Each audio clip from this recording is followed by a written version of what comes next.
Welcome to Shivam's biology. Previous कुछ videos में हमने ह्यूमन डाइजेस्टिव सिस्टम के अलग अलग ऑर्गन्स के बारे में जाना। हमने एलिमेंट्री कैनाल के बारे में देखा, फिर जो एसोसिएटेड डाइजेस्टिव ग्लैंड्स होते हैं उनके बारे में जाना और टीथ के स्ट्रक्चर को समझा। आज इस वीडियो में मैं बात करने वाला हूं डाइजेशन के प्रोसेस की, यानी कि वो मैकेनिज्म जिसके थ्रू फूड डाइजेस्ट होता है, उस मैकेनिज्म को जानेंगे हम। देखो, जो डाइजेशन का प्रोसेस है वो एक्चुअली दो तरीके का होता है। एक होता है फिजिकल और दूसरा होता है केमिकल। फिजिकल डाइजेशन का मतलब ऐसा डाइजेशन जिसमें कि कोई भी केमिकल चेंज नहीं आता है, जैसे कि जब हम दांतों का इस्तेमाल करके फूड को चबाते हैं या फिर जब फूड स्टोमक में पहुंचता है तो वहां स्टोमक उसे चर्न करता है। तो ये सारा कुछ आता है फिजिकल डाइजेशन के अंदर और ये काफी सिंपल प्रोसेस है। लेकिन जो केमिकल डाइजेशन है वो एक कॉम्प्लेक्स प्रोसेस है और उसमें फूड को एंजाइम्स का इस्तेमाल करके सिंपलर सब्सटेंसेस में तोड़ा जाता है। तो यहां पर हम बात करने वाले हैं केमिकल डाइजेशन की, और किन किन न्यूट्रिएंट्स के डाइजेशन की हम बात करेंगे तो वो न्यूट्रिएंट्स हैं कार्बोहाइड्रेट्स, प्रोटीन्स एंड, आप बोलो तीसरा कौन सा होगा? बिल्कुल, fats. Carbohydrates, proteins and fats. आप पूछोगे कि विटामिन का डाइजेशन क्यों नहीं होता है? बिकॉज विटामिन काफी सिंपल होते हैं और इन्हें डायरेक्टली एब्जॉर्ब कर लिया जाता है। कैसे एब्जॉर्ब किया जाता है आगे जानेंगे। यहां पर हम बात करने वाले हैं सबसे पहले कि कार्बोहाइड्रेट्स का डाइजेशन कैसे होता है। आपको मैंने जब सैलिवरी ग्लैंड्स के बारे में बताया था तो वहां मैंने बताया था कि सलाइवा में एक एंजाइम होता है सैलिवरी एमाइलेज, और वो कार्बोहाइड्रेट्स के डाइजेशन में हेल्प करता है। तो चलिए सबसे पहले टॉपिक का नाम लिखेंगे digestion of carbohydrates. Digestion of carbs यानी कि कार्बोहाइड्रेट्स। और यहां पर जो कार्बोहाइड्रेट्स का डाइजेशन है वो शुरू कहां से होता है? बिल्कुल, माउथ से होता है। तो सबसे पहले लिखेंगे कि माउथ में कैसे होता है कार्बोहाइड्रेट्स का डाइजेशन। देखो, कार्बोहाइड्रेट का जो सबसे कॉमन टाइप है वो है स्टार्च। हमारे फूड में स्टार्च काफी ज्यादा मात्रा में होता है और स्टार्च के ऊपर जो एंजाइम काम करता है, सलाइवा का कौन सा एंजाइम आप बताना? Salivary amylase. कौन सा एंजाइम? Salivary amylase. देखो, जो डाइजेशन का प्रोसेस है ना, इसका जो गोल है, जो एम है, वो ये है कि कॉम्प्लेक्स सब्सटेंसेस को, जो कॉम्प्लेक्स सब्सटेंसेस हैं उन्हें सिंपलर सब्सटेंसेस में तोड़ देना है जिससे कि वो इजीली एब्जॉर्ब हो सके। क्योंकि जो बड़े मॉलिक्यूल्स होंगे ना उन्हें एब्जॉर्ब नहीं किया जा सकेगा, तो इन्हें छोटे मॉलिक्यूल्स में तोड़ना है एक स्टेप वाइज प्रोसेस का यूज करके।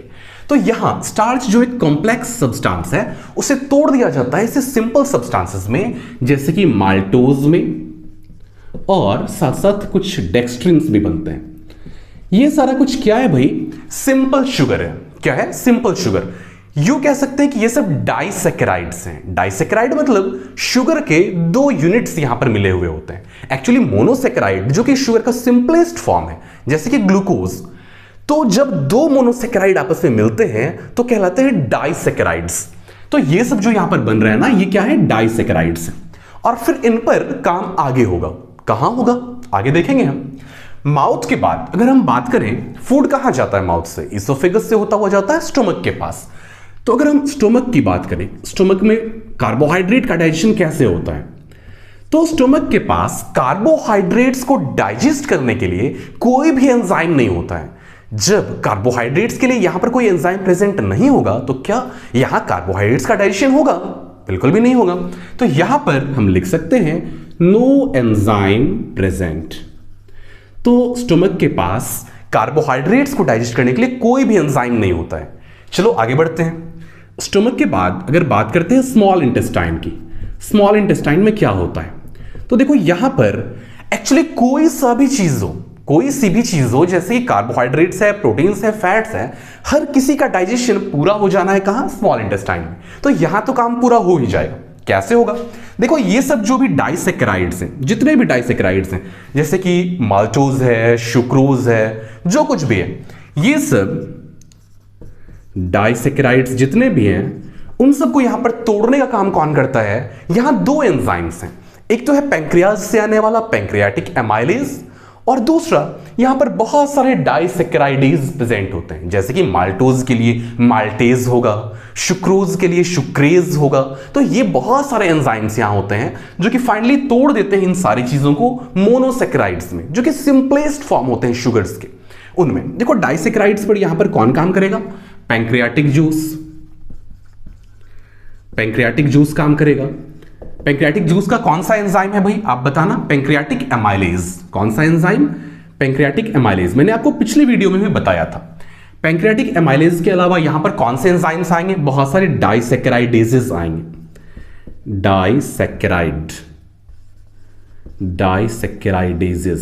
डाइसैकेराइडेजेस मतलब जैसे कि सुक्रोज के लिए सुक्रेज होंगे, ऐसे ही माल्टोज के लिए माल्टेज वगैरह वगैरह। तो ये सब एग्जाम्पल है किसके? डाइसैकेराइडेजेस के। तो ये सारे एंजाइम्स मिलकर के अलग अलग स्टेप में क्या करेंगे? डाइसैकेराइड्स को कन्वर्ट कर देंगे मोनोसैकेराइड्स में। एग्जाम्पल मोनोसैकेराइड का ग्लूकोज। तो ग्लूकोज क्या होता है भाई? काफी सिंपल होता है। जैसे कि मान लो आप जब बहुत ज्यादा थके हुए होते हो और ग्लूकोज पीते हो तो तुरंत एनर्जी आती है। क्यों? बिकॉज वो सिंपलेस्ट फॉर्म है शुगर का, और जब वो आपके बॉडी में जाता है तो उसे डाइजेस्ट नहीं करना पड़ता है, वो डायरेक्टली एब्जॉर्ब हो जाता है और तुरंत एनर्जी देता है। तो आपने देखा कि कार्बोहाइड्रेट्स का जो डाइजेशन है वो माउथ से शुरू होता है और स्मॉल इंटेस्टाइन में जाकर कंप्लीट होता है। कैसे कंप्लीट होता है? मोनोसैकेराइड्स में टूट गया जो कि सिंपलेस्ट फॉर्म है, और मोनोसैकेराइड्स को एब्जॉर्ब कर लिया जाता है स्मॉल इंटेस्टाइन में। कैसे एब्जॉर्ब होता है आगे जानेंगे। देखो कार्बोहाइड्रेट्स के बाद अगर हम बात करें प्रोटीन्स के डाइजेशन की, आप पहले या तो यहां का स्क्रीनशॉट ले लो या फिर वीडियो को पॉज करके नोट कर लो, फिर आगे बढ़ना, ठीक है? तो बात करते हैं डाइजेशन ऑफ प्रोटीन्स की। डाइजेशन ऑफ प्रोटीन्स, और डाइजेशन ऑफ प्रोटीन कहां शुरू होगा बताना कोई मुझे?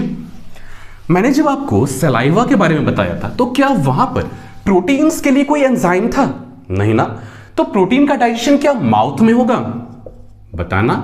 इन माउथ क्या होगा? बिल्कुल भी नहीं होगा, क्योंकि यहां पर कोई भी एंजाइम प्रेजेंट नहीं है प्रोटीन को डाइजेस्ट करने के लिए। चलो फूड को आगे बढ़ाते हैं। फूड पहुंचा कहां? स्टोमक में पहुंचा। जब फूड स्टोमक में पहुंच जाता है तो वहां पर प्रोटीन के लिए एक बहुत ही इंपॉर्टेंट एंजाइम बैठा हुआ है। कौन सा? पेप्सिन। एक्चुअली आपको बता दूं कि जो पेप्सिन है ना, वो पेप्सिन के फॉर्म में सेक्रेट नहीं होता है, प्रोपेप्सिन के फॉर्म में सेक्रेट होता है। ये इनएक्टिव होता है, और जब ये बाहर आता है प्रोपेप्सिन, या फिर आप इसे पेप्सिनोजन कह सकते हो, ये जब स्टोमक में आता है तो स्टोमक में जो HCl है, हाइड्रोक्लोरिक एसिड है, वो इसे एक्टिव कर देता है। आपको बता दूं स्टोमक में जो ग्लैंड्स होते हैं वहां से जो जूस आता है, जैसे कि मैंने आपको बताया था ना पैंक्रियाज से पैंक्रियाटिक जूस आता है, ऐसे ही स्टोमक में जो डाइजेस्टिव जूस सेक्रेट होता है उसे हम गैस्ट्रिक जूस कहते हैं। क्या कहते हैं? Gastric juice. और गैस्ट्रिक जूस के जो मेन कंपोनेंट्स हैं वो हैं hydrochloric acid and pepsin. Pepsin actually मैंने आपको बताया कि इनएक्टिव फॉर्म में सेक्रेट होता है और बाद में HCl से मिलकर वो एक्टिव होता है। यहां से एक काफी इंपॉर्टेंट क्वेश्चन बनता है। वो क्वेश्चन ये है कि जब स्टोमक में हाइड्रोक्लोरिक एसिड सेक्रेट होता है तो स्टोमक को वो क्यों नहीं जलाता है? देखो इसके दो आंसर्स हैं। एक आंसर जो क्लास 10th के लेवल पर आपको सबसे ज्यादा मिलेंगे, वो आंसर अलग अलग बुक्स में कुछ यूं बताया गया है इस आंसर को कि जो HCl है इससे स्टोमक को प्रोटेक्ट करता है म्यूकस का एक लेयर। मान लो कि ये स्टोमक है और स्टोमक में जो स्टोमक का ल्यूमेन है, जो अंदर का हिस्सा है, वहां पर एक लेयर बना हुआ होता है किसका? म्यूकस का। किसका लेयर बना हुआ होता है? म्यूकस का। और वो लेयर HCl को मान लो इस अपने ऊपर रखता है और उस पर HCl का असर पड़ता नहीं है, तो फिर जो अंदर का स्टोमक का एक्चुअल जो फ्लैश है वो बच जाता है किससे? HCl से। लेकिन इस आंसर में थोड़ी सी कमी है। कमी ये है कि मान लो अगर HCl सेक्रेट हो रहा है, मान लो कि यहां का कोई सेल है वो HCl को सेक्रेट कर रहा है, तो इस म्यूकस से ऊपर आने से पहले HCl तो उस सेल को ही जला देगा ना। समझ रहे हो मैं क्या कहना चाह रहा हूं? अगर यहां HCl आ रहा है इस म्यूकस के ऊपर में, तो कहां से आ रहा है भाई? कोई ना कोई सेल तो उसे सेक्रेट कर रहा होगा। और जब किसी सेल से HCl बाहर आएगा तो क्या बाहर आने के समय वो उस सेल को खत्म नहीं कर देगा? बिल्कुल कर देगा। तो देखो ये आंसर थोड़ा सा गलत है। सही आंसर ये है कि जो HCl होता है ना, वो HCl के फॉर्म में सेक्रेट होता ही नहीं है, वो हाइड्रोक्लोरिक एसिड के फॉर्म में बाहर नहीं आता है। यहां पर एक्चुअली हाइड्रोजन आयन और क्लोराइड आयन को सेक्रेट किया जाता है। हाइड्रोजन आयन और क्लोराइड आयन जब बाहर आते हैं यानी स्टोमक के ल्यूमेन में, वहां वो कंबाइन करके HCl को बनाते हैं। समझ रहे मेरी बात को? यहां पर जब आप हायर क्लासेस में जाओगे तो आप देखोगे कि कैसे कुछ पंप्स काम करते हैं और उन पंप्स के थ्रू हाइड्रोजन आयन को और क्लोराइड आयन को स्टोमक के ल्यूमेन में यानी स्टोमक के खाली जगह में पंप किया जाता है और बाहर आने के बाद ये कंबाइन करते हैं और हाइड्रोक्लोरिक एसिड को बनाते हैं। ठीक है, जैसे कि हाइड्रोक्लोरिक एसिड से हमारे स्टोमक को बचाने का मैकेनिज्म है हमारे पास, वैसे ही पेप्सिन से बचाने का क्या मैकेनिज्म है कि पेप्सिन जब सेल से निकल रहा होता है उस वक्त ये इनएक्टिव फॉर्म में होता है और जब ये बाहर आ जाता है और मिलता है किससे? HCl से, तब ये जाकर एक्टिव होता है। ठीक है, तो यहां का जो सबसे इंपॉर्टेंट एंजाइम है वो कौन सा है? पेप्सिन। पेप्सिन क्या करता है? जो प्रोटीन यहां पहुंचता है स्टोमक में, जो प्रोटीन्स यहां पर पहुंचे स्टोमक में, देखो डाइजेशन का गोल मैंने आपको बताया कि जो कॉम्प्लेक्स सब्सटेंसेस है उन्हें सिंपलर सब्सटेंसेस में तोड़ देना है। तो प्रोटीन, आपको पता है प्रोटीन बनता किस चीज से है? जैसे कि कार्बोहाइड्रेट्स बने हुए होते हैं मोनोसेकेराइड्स से, ऐसे ही प्रोटीन बना हुआ होता है एमिनो एसिड्स से। यानी कि प्रोटीन का डाइजेशन हम तब कंप्लीट मानेंगे जबकि ये पूरी तरह से टूट जाएगा किसमें? एमिनो एसिड्स में। देखो मान लो कि ये एक एमिनो एसिड है, ये एक दूसरा एमिनो एसिड है, ये एक तीसरा एमिनो एसिड है। तो ऐसे बहुत सारे एमिनो एसिड्स जब लिंक होते हैं तो इसे हम पेप्टाइड कहते हैं, पेप्टाइड चेन बनता है। ठीक है, और ये जो पेप्टाइड चेन बना, ऐसे ही बहुत सारे पेप्टाइड चेन्स, या फिर आप यूं कहो अगर एक लंबा सा पेप्टाइड चेन आपस में काफी फोल्डेड हो गया या बहुत सारे पेप्टाइड चेन्स आपस में मिल गए तो ये कॉम्प्लेक्स स्ट्रक्चर कहलाता है प्रोटीन। आप जब प्रोटीन के स्ट्रक्चर को पढ़ोगे आगे तो वहां आपको प्राइमरी स्ट्रक्चर, सेकेंडरी स्ट्रक्चर और टर्शियरी स्ट्रक्चर मिलेगा। उन सारे स्ट्रक्चर्स में कॉमन ये होता है कि प्रोटीन बनता किससे है? एमिनो एसिड से बनता है। तो फाइनली करना क्या है? प्रोटीन्स को तोड़ देना है किसमें? एमिनो एसिड्स में। अलग अलग एमिनो एसिड फ्री हो जाएगा तो हम समझ जाएंगे कि प्रोटीन क्या हो गया? पूरी तरह से डाइजेस्ट हो गया। चलिए यहां पर स्टोमक में प्रोटीन्स के ऊपर कौन सा एंजाइम काम करेगा? पेप्सिन। पेप्सिन जब प्रोटीन के ऊपर एक्ट करता है तो ये प्रोटीन को तोड़ देता है कुछ चीजों में, जैसे कि पेप्टोन्स प्लस प्रोटियोजेस प्लस कुछ डाइपेप्टाइड्स बनते हैं। तो ये सारे क्या है भाई? प्रोटीन से थोड़ा सा सिंपल सब्सटेंसेस हैं। क्या यहां पर एमिनो एसिड बना? नहीं बना है अभी। यानी कि प्रोटीन टूटा तो है बट अभी और टूटना बाकी है। स्टोमक में इतना काम हो गया। ठीक है, अब फूड यहां से पहुंचेगा कहां पहुंचेगा? स्मॉल इंटेस्टाइन में। ठीक है, तो अब देखते हैं स्मॉल इंटेस्टाइन में क्या होता है। जब फूड पहुंचा स्मॉल इंटेस्टाइन में तो यहां पर प्रोटीन का स्वागत करने के लिए सबसे पहले कौन सा एंजाइम आएगा? पैंक्रियाटिक जूस में जो ट्रिप्सिन प्रेजेंट है। समझ रहे हो? पैंक्रियाटिक जूस में कौन है? ट्रिप्सिन। और ये जितनी भी सारी चीजें हैं ना, इन्हें चलो मैं लिख देता हूं डाइपेप्टाइड्स। तो ये सब क्या है भाई? डाइपेप्टाइड्स हैं। यानी कि प्रोटीन से थोड़ा सा सिंपल सब्सटेंसेस हैं, अभी पूरी तरह से सिंप्लीफाई नहीं हुए हैं, थोड़ा सा सिंप्लीफाई हुए हैं। तो ये जो भी डाइपेप्टाइड्स हैं इनके ऊपर कौन कौन से एंजाइम्स काम करेंगे? जैसे कि मान लो ट्रिप्सिन मैंने आपको बताया था। ट्रिप्सिन के अलावा और भी यहां पर कुछ एंजाइम्स होते हैं जैसे कि कीमोट्रिप्सिन वगैरह वगैरह, कार्बोक्सीपेप्टाइडेजेस वगैरह होते हैं। तो वो सब अभी आपको ध्यान रखना जरूरी नहीं है। आपको बस इतना याद रखना है कि स्मॉल इंटेस्टाइन में सबसे पहले ट्रिप्सिन आता है प्रोटीन पर काम करने के लिए। ट्रिप्सिन कहां से आता है? पैंक्रियाटिक जूस से आता है। और ये तोड़ देता है डाइपेप्टाइड्स को किसमें? पेप्टाइड्स में। किसमें तोड़ देता है? पेप्टाइड्स में। अब ये जो पेप्टाइड्स बने हैं इनके ऊपर कौन काम करेगा? तो स्मॉल इंटेस्टाइन में पेप्टाइड्स के लिए एक एंजाइम आता है और इस एंजाइम का नाम है पेप्टाइडेज। क्या नाम है? पेप्टाइडेज। पेप्टाइडेज पेप्टाइड्स को तोड़ देता है किसमें? एमिनो एसिड्स में। किसमें तोड़ देता है? एमिनो एसिड्स में। देखो जैसे कि मैंने आपको बताया था कि स्टोमक में गैस्ट्रिक ग्लैंड्स होते हैं, वहां से गैस्ट्रिक जूस आता है। ऐसे ही अगर स्मॉल इंटेस्टाइन के स्ट्रक्चर को डिटेल में पढ़ोगे तो यहां दो तरह के ग्लैंड्स होते हैं। स्मॉल इंटेस्टाइन का जो ड्यूडेनम वाला हिस्सा है वहां पर ब्रूनर्स ग्लैंड प्रेजेंट होते हैं, और स्मॉल इंटेस्टाइन का जो आगे वाला हिस्सा है यानी कि जेजुनम, इलियम वगैरह वाला जो हिस्सा है वहां पर कुछ फोल्ड्स होते हैं, और उन फोल्ड्स में कुछ ग्लैंड्स होते हैं जिन्हें कि हम कहते हैं क्रिप्ट्स ऑफ लाइबरकून। वहां से इंटेस्टाइनल जूस आता है। क्या आता है? इंटेस्टाइनल जूस, जिसे कि सक्कस एंटेरिकस भी कहते हैं। ठीक है, तो ये जो इंटेस्टाइनल जूस है ना, उसमें ही ये सारे एंजाइम्स होते हैं जिनकी बात मैं यहां स्मॉल इंटेस्टाइन के अंदर करता हूं। तो आपने देखा कि स्मॉल इंटेस्टाइन के अंदर सबसे पहले ट्रिप्सिन ने काम किया प्रोटीन के ऊपर, और फिर पेप्टाइडेज आकर फाइनली तोड़ दिया है किसमें? एमिनो एसिड में। अब बताओ, क्या प्रोटीन का अब और फर्दर डाइजेशन किया जाना जरूरी है? नहीं ना, क्योंकि यहां पर प्रोटीन अब टूट चुका है अपने सिंपलेस्ट कंपोनेंट में, जो कि क्या है? Amino acids. और यहां से एमिनो एसिड्स का क्या हो जाएगा? एब्जॉर्प्शन। ठीक है, यहां तक क्लियर है ना? चलो, इस तरीके से हमने कार्बोहाइड्रेट्स के डाइजेशन को समझ लिया और प्रोटीन्स के डाइजेशन को समझ लिया। आप नोट कर लेना या फिर स्क्रीनशॉट ले लेना। अब यहां से आगे बढ़ते हैं और बात करेंगे किसकी? कार्बोहाइड्रेट्स के बाद, प्रोटीन्स के बाद यहां फैट्स की बात करेंगे, यानी कि digestion of fats. Digestion of fats. देखो, फैट के बारे में अगर आपको याद हो, मैंने पिछले वीडियो में जब लिवर के बारे में बताया था तो मैंने कहा था आपसे कि लिवर में बाइल जूस फॉर्म करता है, गॉल ब्लैडर में आता है और फिर वो आगे जाता है। आई होप आपको याद होगा। चलो उसको यहां यूज करते हैं। देखो, फैट का डाइजेशन अगर मैं बात करूं माउथ में, क्या होगा? माउथ में फैट का डाइजेशन नहीं होगा, क्योंकि वहां पर फैट के लिए कोई भी एंजाइम नहीं है। अगर स्टोमक की बात करूं तो क्या स्टोमक में होगा फैट का डाइजेशन? बिल्कुल भी नहीं होगा, क्योंकि यहां पर भी कोई एंजाइम प्रेजेंट नहीं है।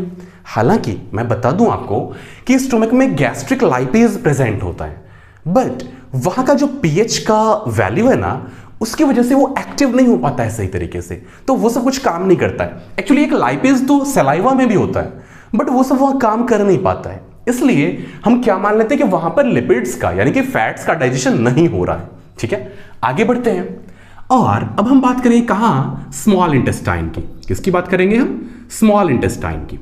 स्मॉल इंटेस्टाइन में फैट का डाइजेशन कैसे होता है? तो सबसे पहला स्टेप जो है वो है इमल्सिफिकेशन ऑफ फैट्स। क्या है? Emulsification of fats. Emulsification of fat में किसका यूज होता है भाई? मैंने आपको पिछले वीडियो में बताया था, बाइल जूस के अंदर जो बाइल सॉल्ट्स होते हैं वो क्या करते हैं? फैट के जो लार्ज ग्लोब्यूल्स हैं, फैट के जो बड़े बड़े ग्लोब्यूल्स होते हैं, उन्हें तोड़ देते हैं किसमें? स्मॉल ड्रॉपलेट्स में। किसमें तोड़ देते हैं? स्मॉल ड्रॉपलेट्स ऑफ फैट में तोड़ देते हैं। कौन? बाइल सॉल्ट्स, जो कि बाइल सॉल्ट्स कहां होते हैं?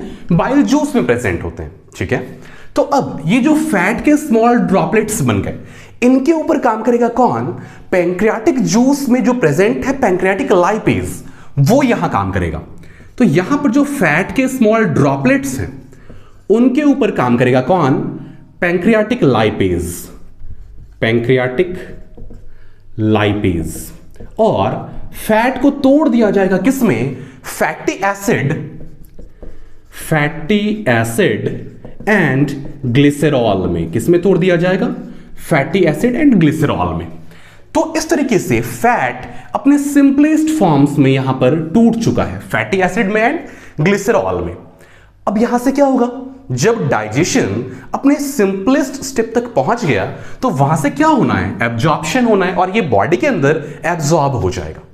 तो इस तरीके से आपने फैट के डाइजेशन को भी समझ लिया।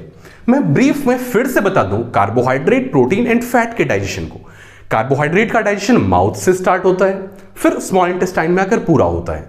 यहां जो कॉम्प्लेक्स कार्बोहाइड्रेट्स हैं वो सिंपलेस्ट फॉर्म में यानी कि मोनोसैकेराइड्स जैसे कि ग्लूकोज में टूट जाते हैं।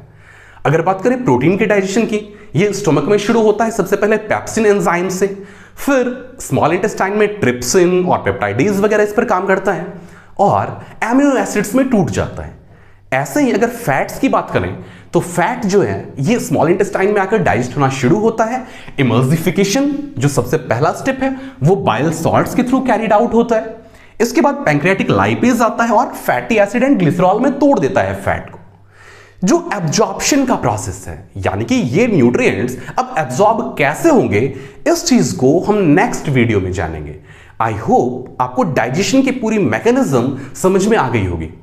इस टॉपिक का नोट्स जरूर बनाना। अगर कुछ समझने में थोड़ी सी भी परेशानी हो तो कमेंट्स में जरूर पूछना और बताना कि ये वीडियो आपको कैसा लगा। Thank you.